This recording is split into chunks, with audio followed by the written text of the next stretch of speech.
다 같이 사도신경으로 우리의 신앙을 함께 고백하시겠습니다. 나는 전능하신 아버지 하나님, 천지의 창조주를 믿습니다. 나는 그의 유일하신 아들, 우리 주 예수 그리스도를 믿습니다. 그는 성령으로 잉태되어 동정녀 마리아에게서 나시고 본디오 빌라도에게 고난을 받아 십자가에 못 박혀 죽으시고 장사된 지 사흘 만에 죽은 자 가운데서 다시 살아나셨으며 하늘에 오르시어 전능하신 아버지 하나님 우편에 앉아 계시다가 거기로부터 살아있는 자와 죽은 자를 심판하러 오십니다. 나는 성령을 믿으며 거룩한 공교회와 성도의 교제와 죄를 용서받는 것과 몸의 부활과 영생을 믿습니다. 아멘. 찬송가 279장 인애하신 구세주여 함께 찬송하시겠습니다.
오늘 우리에게 주시는 하나님의 말씀은 구약성경 레위기 24장 10절에서 16절까지의 말씀입니다.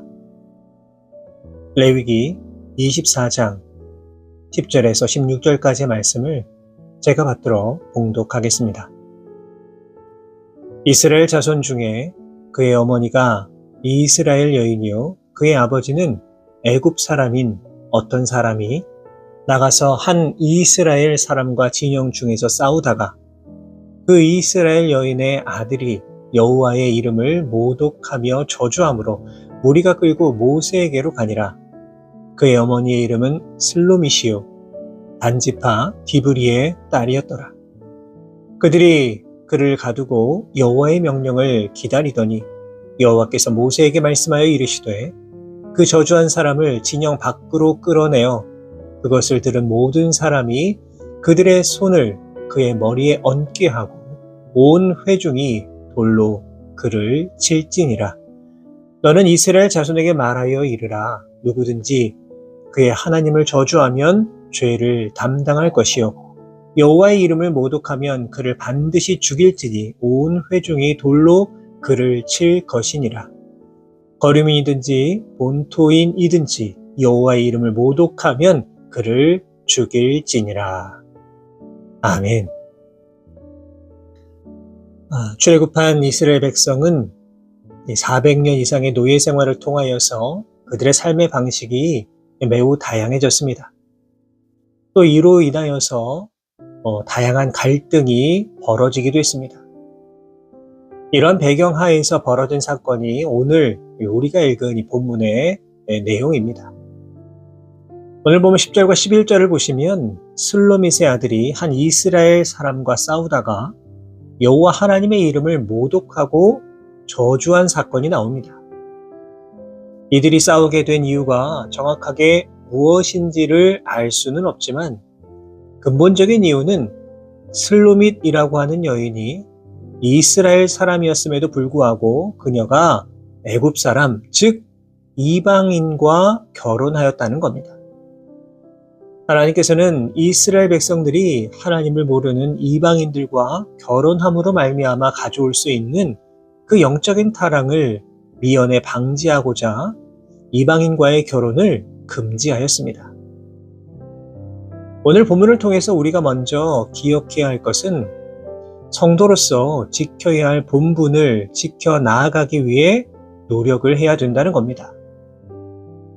하나님께서 이방인과의 결혼을 금지하셨다면 이것은 타협의 여지가 없는 겁니다.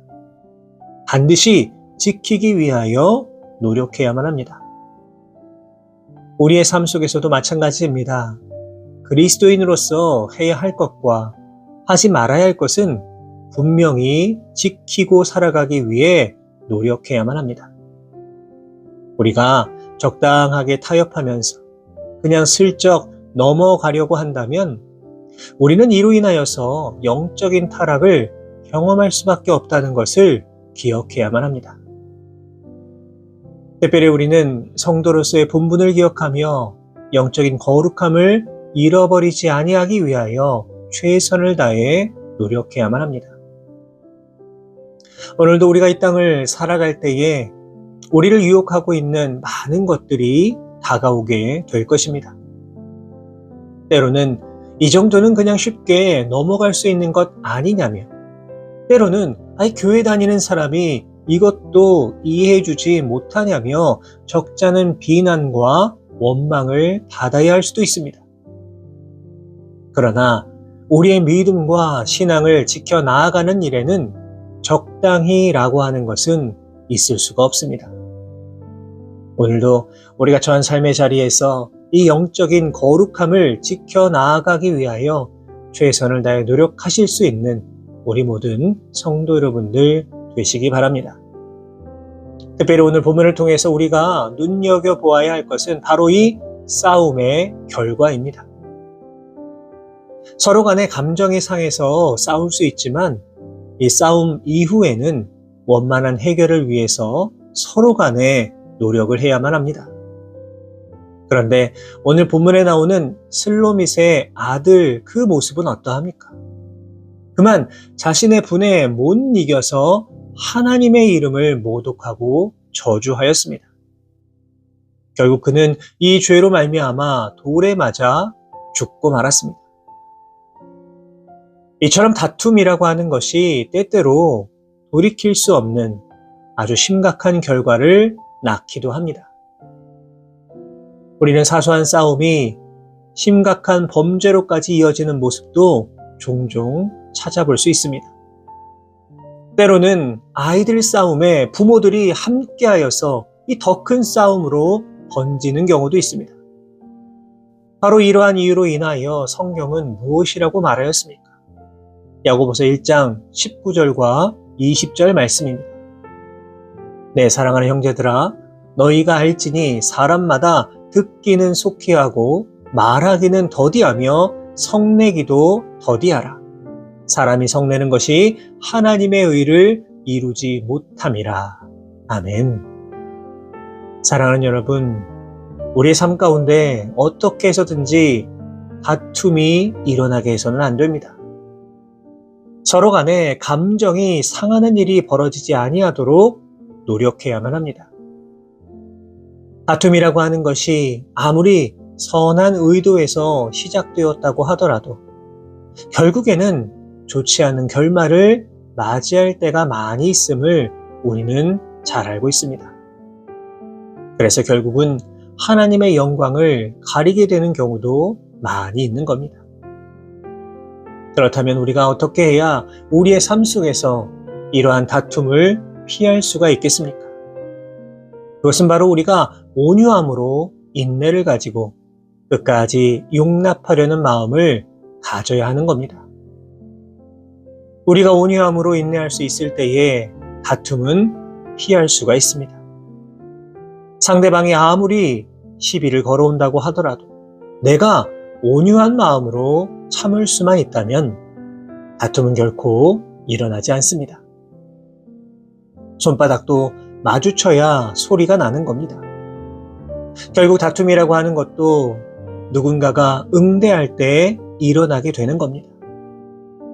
바라기는 온유함과 인내로 우리에게 벌어질 수 있는 모든 다툼을 멀리하심으로 말미암아 하나님 앞에 영광 올려드리는 그러한 삶을 살아가실 수 있는 우리 모든 성도 여러분들 되시기 바랍니다. 다툼은 결국에 상처로 다가올 수밖에 없다는 사실을 기억하시고 언제나 온유한 마음으로 이 땅을 살아가실 수 있는 우리 모든 성도 여러분 되시기를 주님의 이름으로 축복합니다. 특별히 우리가 주의해야 할 것은 술로밋의 아들이 하나님의 이름을 모독하고 저주함으로 말미암아 죽은 것처럼 우리 그리스도인들은 결코 하나님을 모독하는 행위를 해서는 안 된다는 겁니다. 어떤 분들은 오늘 본문을 보시면서 이 말 한마디로 인해서 이렇게 죽음에 이르게 하는 것은 너무 심한 것 아닙니까? 이렇게 생각을 할 수도 있습니다. 그러나 그렇지 않습니다. 이유가 무엇입니까? 우리가 하는 말이라고 하는 것은 우리의 생각과 사상을 대변하는 것이기 때문에 그렇습니다. 술로밋의 아들이 말로써 하나님의 이름을 모독했다는 것, 어떤 의미를 담고 있는 겁니까? 이미 그의 사상이나 생각이 그렇게 부정적으로 물들어 있었다는 것을 대변해 주고 있는 겁니다. 그렇기 때문에 우리는 삶 속에서 언제나 이 말을 조심해야만 합니다. 성경도 이러한 부분에 대해서 수없이 강조하고 있습니다. 베드로전서 3장 10절에는 악한 말을 그치며 그 입술로 거짓을 말하지 말라라고 하였고 시편 34편 13절을 보시면 내 혀를 악에서 금하며 내 입술을 거짓말에서 금할지어다 라고 경고하고 있습니다. 이처럼 우리가 하는 이 말이라고 하는 것은 너무나도 중요합니다. 우리는 우리 입술을 통해서 얼마든지 하나님 앞에 영광 올려드릴 수도 있고 하나님을 영화롭게 할 수도 있지만 본문에 나오는 슬로밋의 아들처럼 하나님을 얼마든지 모독할 수 있음을 기억해야만 합니다. 구약시대의 이스라엘 백성들은 감히 하나님의 이름을 부를 수 없었기에 아도나이라고 하는 말로 불렀습니다. 하나님은 부정한 자신들이 도무지 부를 수 없는 너무나도 거룩한 존재임을 언제나 기억하고 있었다는 겁니다. 이 시간 우리의 삶의 모습을 돌아보기를 소망합니다. 혹시라도 나도 모르는 사이에 여호와 하나님의 이름을 모독하고 저주하고 있는 것은 아닙니까? 슬로미스의 아들처럼 하나님을 향해 부정한 생각을 하고 있는 것 아닙니까? 바라기는 이제 우리의 입술을 통해 우리가 하는 이 말을 통하여서 오직 하나님만 높이며 하나님의 이름을 찬양하며 나아가실 수 있는 우리 모든 성도 여러분 되시기를 바랍니다. 마지막으로 보면 16절 말씀 보겠습니다. 여호와의 이름을 모독하면 그를 반드시 죽일지니 온 회중이 돌로 그를 칠 것이니라. 어류민이든지 본토인이든지 여호와의 이름을 모독하면 그를 죽일지니라. 본문에 따르면 이스라엘 민족뿐만 아니라 이스라엘 진영 안에 거주하던 거류민, 즉 이방인들도 여호와의 이름을 모독하면 죽이라 기록되어 있습니다. 이 말씀을 통해서 우리가 알 수 있는 것은 하나님께서는 신성을 모독하는 사람은 누구나 다 예외 없이 죽임을 당할 수밖에 없다라고 하는 것을 가르쳐 주고 계시는 겁니다. 그렇기 때문에 하나님이 정해주신 법은 이스라엘 민족만 지켜야 하는 것이 아니라 모든 열방과 민족이 반드시 지켜야 하는 것입니다. 왜냐하면 하나님께서 모든 열방과 민족의 진정한 주인 되어 주시기 때문입니다. 하나님은 결코 이스라엘 민족의 하나님만 되시는 것이 아닙니다. 만약 그렇다면 하나님은 이스라엘 민족의 삶 가운데만 역사하셔야 했을 것입니다. 하지만 하나님은 온 세상, 우주 만물의 주인 되어 주시며 인류의 모든 것을 인도해 주시는 분이십니다. 더 중요한 것은 오늘 이 땅을 살아가고 있는 바로 나의 삶 가운데 주인 되어 주심을 우리는 반드시 기억해야만 합니다. 바울은 바로 이 사실에 대하여 로마서 3장 29절 말씀을 통해 이렇게 말하고 있습니다. 하나님은 다만 유대인의 하나님이시냐? 또한 이방인의 하나님은 아니시냐? 진실로 이방인의 하나님도 되시느니라. 아멘. 사랑하는 여러분, 하나님의 법을 따르는 것은 그 누구도 예외가 있을 수 없음을 다시 한번 기억하시기 바랍니다. 그렇기 때문에 우리가 하나님 말씀에 순종하지 아니하고 하나님을 영화롭게 하지 못하며 하나님의 법을 지키지 않을 때에 우리는 당연히 심판의 대상이 될 수밖에 없음을 기억하며 살아가야만 합니다. 아무리 작고 사소한 것이라도 그것이 하나님의 뜻이 아니라면 바로 그 자리에서 돌이킬 수 있는 귀한 믿음을 가지고 이 땅을 살아가실 수 있는 우리 모든 성도 여러분 되시기를 주님의 이름으로 축원합니다. 기도하겠습니다. 거룩하신 하나님 아버지, 오늘 저에게 주신 말씀을 통해 하나님의 이름이 얼마나 거룩하며 존귀한지 깨닫게 하여 주시니 감사를 드립니다. 주님의 이름을 경외하며 우리의 말과 행동이 주님의 영광 가리지 아니할 수 있도록 인도하여 주옵소서. 이 시대를 살아가면서 하나님의 이름을 가볍게 여기거나 우리의 언행이 하나님을 욕되게 하지는 않았는지 돌아보게 됩니다. 우리 안에 있는 모든 교만과 불경건함을 용서해 주시고 언제나 하나님 말씀 따라 살아갈 수 있는 거룩한 삶을 살아갈 수 있는 우리 모두가 될 수 있도록 성령님 역사하여 주옵소서. 오늘 하루도 우리와 온전히 동행하여 주실 것을 믿사오며 거룩하신 예수 그리스도의 이름으로 기도하옵나이다. 아멘.